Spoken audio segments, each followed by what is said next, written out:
ne dormait pas la nuit. Pendant 2 ans, tu lui as perturbé son sommeil.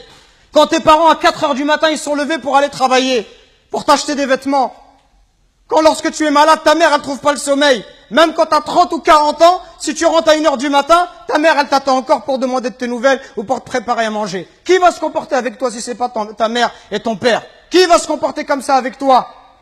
Et nous, on est gentils avec nos copains. À n'importe quelle heure, on répond à l'appel de nos amis qui nous demandent de l'aide, on les aide. Mais est-ce qu'on aide nos parents? Est-ce qu'on est à leur écoute? Est-ce qu'on leur donne du temps? Est-ce qu'on leur montre du respect?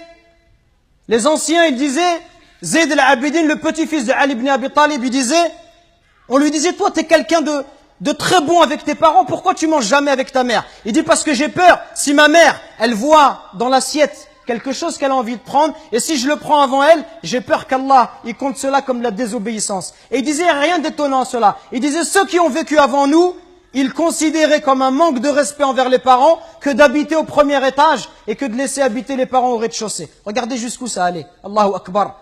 Le simple fait d'être au-dessus de sa mère, au premier étage, sa mère au rez-de-chaussée, ils considéraient ça comme un manque de respect.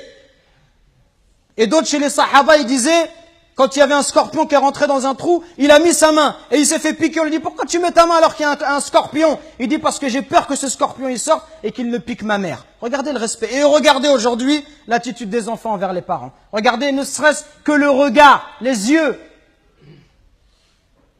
Wallahi mes frères, si nos parents ils invoquent contre nous, wallahi c'est pour nous le malheur dans la vie d'ici-bas et dans celle de l'au-delà. Allah Azza wa Jal, par l'intermédiaire du prophète alayhi salatu wassalam, il nous dit qu'Allah il a interdit le paradis.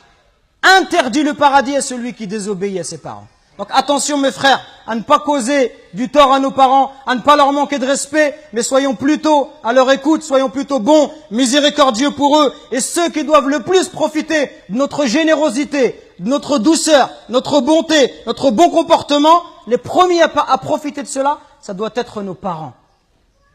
Parce que viendra un jour où ils vont partir, et le jour où ils vont partir, tu vas regretter. Et tu vas dire, ah, si je pouvais encore faire du khair à mon père, si je pouvais encore faire du khair à ma mère.